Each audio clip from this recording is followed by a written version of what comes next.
태초에 말씀이 계셨습니다. 이 말씀은 하나님이시라고 우리에게 말씀하고 있습니다. 우리 요한복음 1장 1절을 읽어보겠습니다. 태초에 말씀이 계시니라. 이 말씀이 하나님과 함께 계셨으니 이 말씀은 곧 하나님이시니라. 여기서 말씀은 노고스를 가리키는데 이 뜻은 예수 그리스도를 가리킵니다. 그래서 우리 예수님은 말씀으로 계시다가 말씀으로 세상을 창조하시고 또 말씀이 육신이 되어 우리를 구원하러 이 땅에 오셨습니다. 그래서 요한복음 1장 14절은 우리에게 이렇게 말씀하십니다. 말씀의 육신이 되어 우리 가운데 거하심에 우리가 그의 영광을 보니 아버지의 독생자의 영광이요 은혜와 진리가 충만하더라. 이걸 말씀을 갖다 인카네이션이라고 하죠. 예수님은 십자가에서 죽으심으로 구원 사역을 왕성하시고 죽은 자 가운데서 살아나셨습니다. 그리고 지금은 하나님 우편에 앉아 계셔서 우리를 위해서 중보하면서 간구하고 계십니다. 그래서 예수님의 말씀, 이 말씀은 지금도 살아서 역사한다. 오늘 히브리서 4장 12절은 말씀하는 거예요. 우리 오늘 본문 말씀을 다시 한번 읽어보겠습니다. 하나님의 말씀은 살아있고 활력이 있어 좌우의 날선 어떤 것보다도 예리하여 혼과 영과 및 관절과 골수를 찔러 쪼개기까지 하며 또 마음의 생각과 뜻을 판단하나니 그랬어요. 그래서 오늘은 살아있는 이 말씀에 대해서 상고하면서 은혜를 나누겠습니다. 여러분, 살아있는 말씀이라는 것은 생명이 있다는 것입니다. 여러분, 죽은 말씀은 생명이 없죠. 그래서 여기서 살아있다, 이 말은 생명이 있다는 것이죠. 그래서 우리 예수님께서는 내가 곧 길이요 생명이다 이렇게 말씀하셨어요. 우리 요한복음 14장 6절을 보시겠습니다.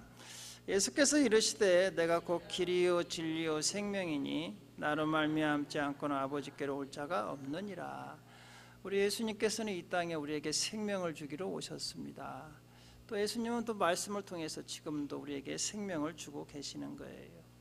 그래서 예수님의 복음의 말씀, 생명의 말씀은 우리들의 영과 혼과 육을 소생케 한다 이렇게 말씀하십니다. 그래서 시편 19편 7절에서 8절은 이렇게 말씀하셔요. 여호와의 율법은 완전하여 영혼을 소성시키며 여호와의 증거는 확실하여 우둔한 자를 지혜롭게 하며 여호와의 교훈은 정직하여 마음을 기쁘게 하고 여호와의 계명을 순결하여 눈을 밝게 하시도다 그랬어요. 또한 우리가 천국에 들어가려면 반드시 물과 성령으로 거듭나야 한다고 말씀하셨습니다. 우리 요한복음 3장 5절도 같이 읽어보겠습니다.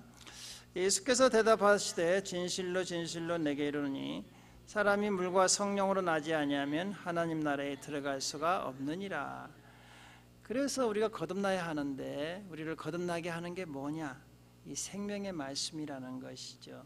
이 생명의 말씀은 죽은 우리 영혼을 다시 소생시키잖아요. 거듭나게 한다는 것이죠. 그래서 우리가 하나님의 자녀로 다시 회복시키는 것이죠. 그래서 베드로전서 1장 23절은 우리에게 이렇게 말씀하십니다. 너희가 거듭난 것은 썩어질 씨로 된 것이 아니요 썩지 아니할 씨로 된 것이니 살아있고 항상 있는 말씀으로 되었느니라. 그렇죠. 거듭나게 하는 게 뭐라고요? 살아있는 말씀, 생명의 말씀이라는 것이죠. 또한 우리를 거듭나게 하기도 하고 또한 우리를 구원에 이르게 하는 지혜가 있다 이렇게 말씀하십니다. 그래서 디모데후서 3장 15절은 이렇게 말씀하십니다. 또 어려서부터 성경을 알았나니 성경은 능히 너로 하여금 그리스도 예수 안에 있는 믿음으로 말미암아 구원에 이르는 지혜가 있게 하느니라. 여러분, 성경을 읽어보면 이 하나님의 말씀, 살아있는 말씀은 예수님이 누구이시며 예수님이 왜 이 땅에 오셔서 하신 일이 무엇이며 왜 우리가 예수를 믿어야 하며 우리가 믿었을 때 우리가 어떻게 되는가에 대해서 자세하게 기록되어 있습니다. 요한복음 20장에도 보면 성경을 기록한 목적이 예수가 하나님의 아들이시고 우리를 구원하러 오신 메시아라는 것을 믿고 믿는 자에게 생명을 주기 위해서 기록했다 이렇게 말씀하고 있는 거예요. 그래서 성경은 여러분 죽은 말씀이 아니고 지금도 살아 역사하는 걸, 지금도 성경을 읽다가 많은 사람들이 구원받는 걸 생명이 거듭나서 새롭게 되는 걸 믿으시기 바랍니다. 두 번째로는 이제 활력이 있다. 활력이라는 것은 힘이 있다는 것이죠. 뭔가 파워가 있다는 것입니다. 그래서 이 성경은요, 우리가 성경 말씀을 읽다 보면 자신의 죄를 깨닫게 합니다.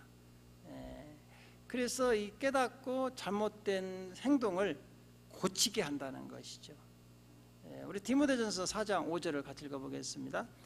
하나님의 말씀과 기도로 거룩하여지니라. 우리가 하나님의 자녀가 되면 하나님께서는 우리에게 요구하시는 것이 내가 거룩하니 너희도 거룩하라. 그럼 우리가 거룩하게 되는 게 어떻게 해야 거룩하게 될 수 있을까요? 하나님 말씀과 기도로 거룩해진다, 이렇게 말씀하고 있는 것이죠. 오늘날 수많은 사람들이 이렇게 새롭게 하는 말씀, 살아있는 말씀을 읽다가 자기 죄를 깨닫고 변화되어 새 사람이 된 것이 사람들이 많이 있습니다.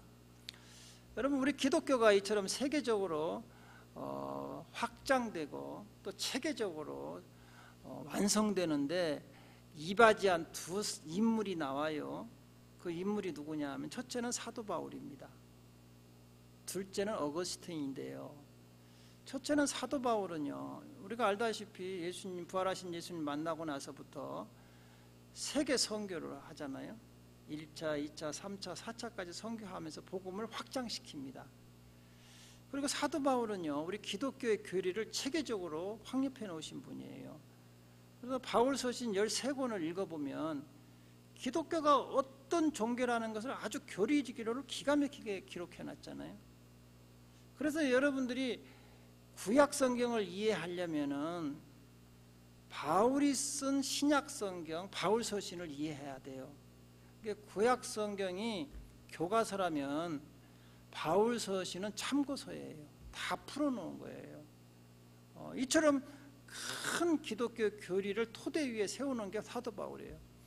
그러면 이 기독교의 교리를 가지고 신학적으로 체계화시키고 또 조직하고 확장하는데 큰 영향을 끼친 인물이 어거스틴이에요. 여러분, 어거스틴이 보통 인물이 아니에요. 여러분, 삼위일체 있잖아요. 이 삼위일체 이론을 정립한 게 어거스틴이에요. 그 당시에 수많은 신학자들이 이 삼위일체를 몰라가지고 뭐 양태론부터 시작해서 여러 가지로 주장을 하는데 어거스틴이 이 삼위일체 이론을 정립시켰다고요. 아주 그 기독교를 교리적으로 아주 확장시키고 해석해서 많은 성도님들이 쉽게 알아듣게 쉽게 했다고요. 근데 이 어거스틴요, 처음부터 예수를 잘 믿은 게 아니었어요. 젊었을 때는 얼마나 이 불량자하고 방탕자하고 술 먹고 호색하고 심지어 창녀하고 노란하고 가서 또 만이교 또 이단에 빠지고. 여러분, 그 어거스틴의 어머니가 모니카지 않습니까? 아들이 이렇게 방탕한 걸 보고 엄청 그 엄마가 울면서 날마다 하나님께 간구하지요. 그런데 변화가 일어나기는커녕 더 나쁜 길로 가는 거예요. 10여 년이 흐른 거예요. 그러니까 이 교회, 그때 천주교 다녔는데 천주교 신부 암브로스를 찾아가갖고 나는 이제 더 이상 내 아들 어거스틴을 위해서 기도할 수가 없을 것 같습니다. 내가 10여 년을 이렇게 눈물로 하루도 빠짐없이 기도했는데 변화가 일어나기는커녕 더 저렇게 나쁜 길로 가니 나는 저 아들을 포기해야 할 것 같습니다. 이렇게 이제 신부에게 이 얘기를 하니까 그 암브로스 신부가 아주 중요한 이야기를 하죠. 눈물로 기도하는 자녀는 망하지 않습니다. 이 어거스틴의 어머니가, 이 모니카가 다시 힘을 얻어서 기도했는데 이 어머니의 기도를 들으시고 하나님께서 어거스틴에게 은혜를 주신 거죠. 어거스틴이 이제 어느 날 말씀을 읽다가 노마서 13장 13절에 14절 말씀에 그 말씀이 자기의 가슴에 비수같이 꼽는 거예요. 우리 노마서 13장 13절에 14절 같이 읽어보겠습니다. 낮에와 같이 단정히 행하고 방탕하거나 술 취하지 말며 음란하거나 호색하지 말며 다투거나 시기하지 말고 오직 주 예수 그리스도를 옷 입고 정욕을 위하여 육신의 일을 도모하지 말라. 이 말이 딱 읽다가요, 자기에게 똑같잖아요. 지금 어거스틴이 하고 있는 행동하고 똑같아요. 그걸 이 말씀이 살아서요, 자기 심장에 꽉 꼽히는 거야. 여러분, 하루아침에 이 어거스틴이 모든 걸 청산을 합니다. 이 심장, 이 말씀이 꽂히니까. 그래서 모든 걸 다 정리하고 회개하고 하나님께로 돌아오는 사건이 일어나죠. 여러분, 우리가 성경을 많이 읽어야 합니다. 성경을 많이 알아야 합니다. 그보다 더 중요한 것이요, 하나님의 말씀, 살아있는 말씀이 내 심장에 꽂혀야 돼요. 이게 그 말씀이 많이 안다고 해서 사람이 변화될 수도 있지만, 진짜 변화된다는 것은요, 그 말씀이 살아서 내게 역사를 해야 내가 변화된다는 것이죠. 어거스틴은요, 그래서 그때부터 이제 새 사람에 대해서, 여러분 유명한 참회록을 쓰잖아요. 참회록. 자기의 방탕한 과거들을 쫙 나열하고 회개하고 하나님께 돌아오는 역사가 일어난 것이죠. 또한 여러분, 종교개혁가 마틴 루터를 아시죠? 마틴 루터는 천주교 신부였지 않습니까? 그런데 자기는 성경을 읽어보니까 천주교가 성경하고 배치되는 일을 많이 하는 거예요.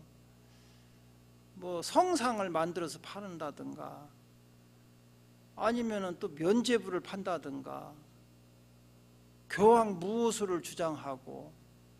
여러분, 교황의 말이 뭐 오류가 없습니까? 사람인데. 다 성경 말씀하고 오류가 없는데.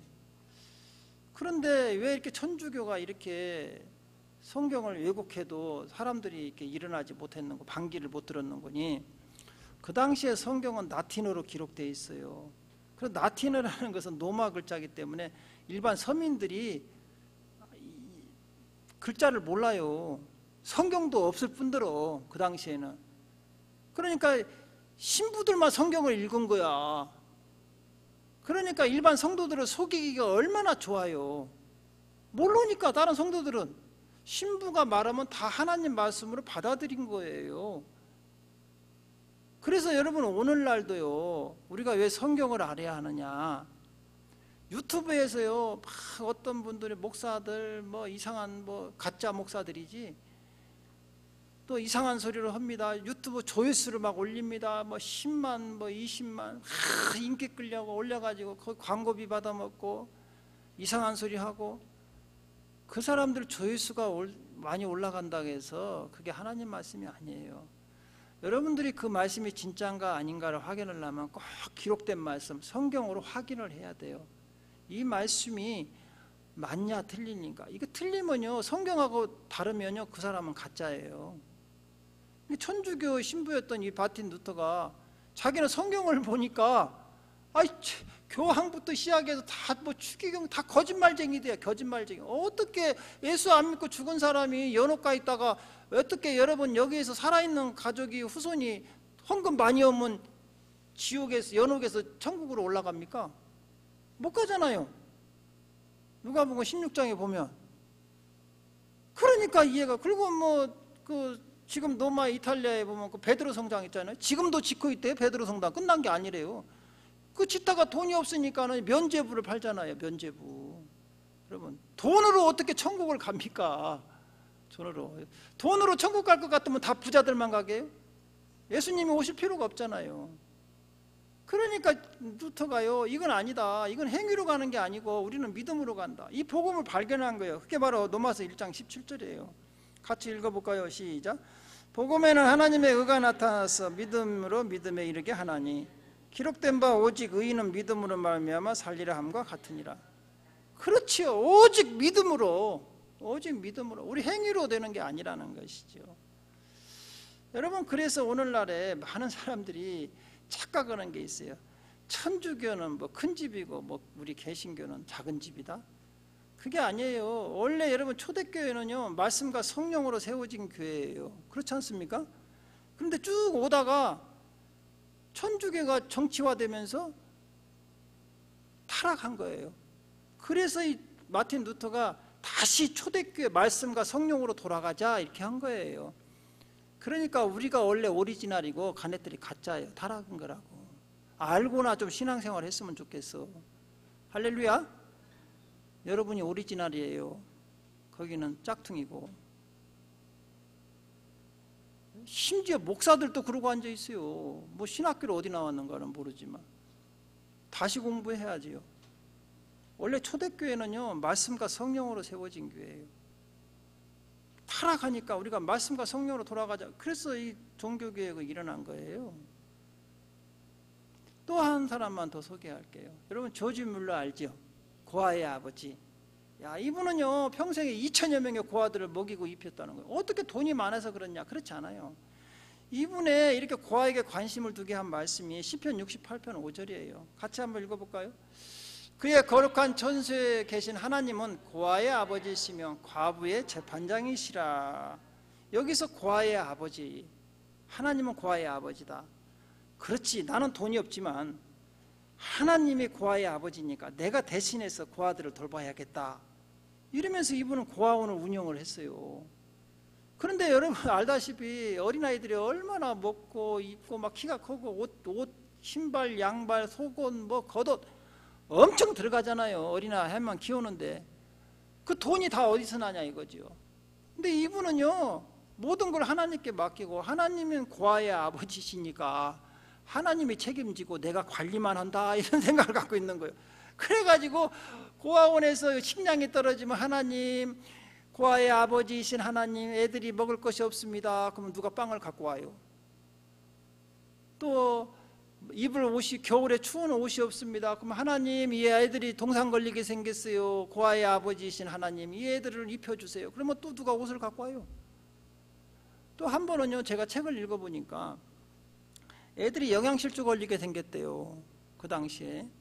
그래서 우유를 좀 먹였으면 좋겠는데 우유가 어디 있어요? 뭐 식량 살 돈도 없는데.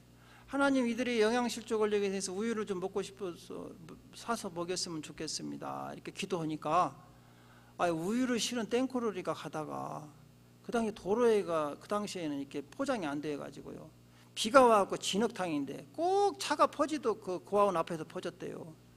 그래가지고 그 땡꼬르리가 어떻게 허들 못 오는 거예요. 가들 못 오는 거예요. 그 진흙탕에 빠져가지고. 근데 이게 우유가 알다시피 여러분 생우유가 하루만 지나면 상하잖아요. 그러니까 상하면 땡꼬르리도 버리고, 그러니까 그 기사가 찾아왔더래요. 고아원으로. 이거 우유가 있는데 이 우유 좀 갖다가 좀 먹어줄 수 없냐고. 그래가지고 아이고 하나님 감사합니다. 우유를 다 거기서 받아다 고아원 애들 다 줬대잖아요. 그게 여러분 5만 번 응답받은 뮬러의 쓴 책에 나옵니다. 이처럼 이분은요 한 말씀이 그 인생을 바꾼 거죠. 자기 사명을 잡고 이처럼 살아있는 말씀은 활력이 있어요. 그래서 그 사람을 변화시킨다는 것이죠. 지금도 이 말씀으로 변화되고 수많은 사람들이 새롭게 되는 걸 믿으시기 바랍니다. 또 그리고 우리가 변화된 삶을 이제 유지할 수 있도록 죄를 짓지 않게 해요. 하나님 말씀이 내 안에 있으면. 우리 시편 119편 11절을 보시겠습니다. 내가 주께 범죄하지 아니하리요 주의 말씀을 내 마음에 두었나이다. 하나님 말씀이 내 안에 있으면요 이 말씀이 여기서 활동을 하기 때문에 죄를 질러 하면 이 말씀이 딱 막는 거죠. 너는 그렇게 할 수 없다. 말씀이. 그리고 이 말씀이 또 우리 인생길을 인도하십니다.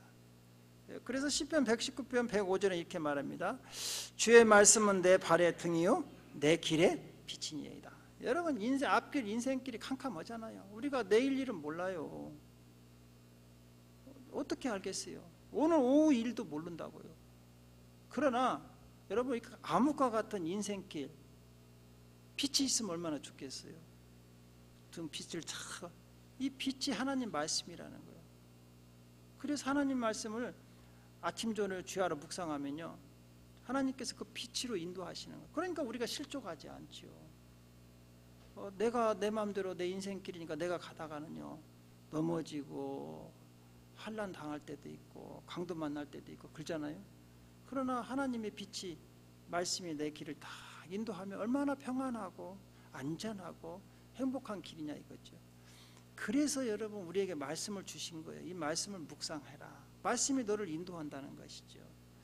사랑하는 성도 여러분, 이처럼 하나님 말씀은요, 우리 삶도 변화시키고 우리가 하나님의 기뻐하는 삶, 열매 맺는 삶을 살도록 우리를 새롭게 하시는 것을 믿으시기를 주님의 이름으로 축원드립니다. 이제 세 번째로는요, 살아있다는 말씀은요, 아주 날카로워. 좌우의 어떤 날선 검보다도 예리하다 그랬어요. 여러분, 검과 칼은 달라요. 검은 양쪽에 날이 서 있어요. 이건 군인들이 보통 전쟁터에서 쓰는 칼이죠. 이걸 검이라고 해요. 근데 칼은 그냥 집에서 요리할 때 쓰는 칼하고 다릅니다. 여기서는 날선, 좌우의 날선, 어떤 예리한 칼보다도 아주 날카롭다는 것이죠. 그래서 우리 혼과 영과 육을 찔러 쪼개기까지. 그게 바로 우리의 몸의 영적인 병, 육적인 병, 마음의 병을 치료한다는 거예요. 우리 시편 107편 20절을 같이 읽어볼까요? 그가 그의 말씀을 보내어 그들을 고치시고 위험한 지경에서 건지시는도다.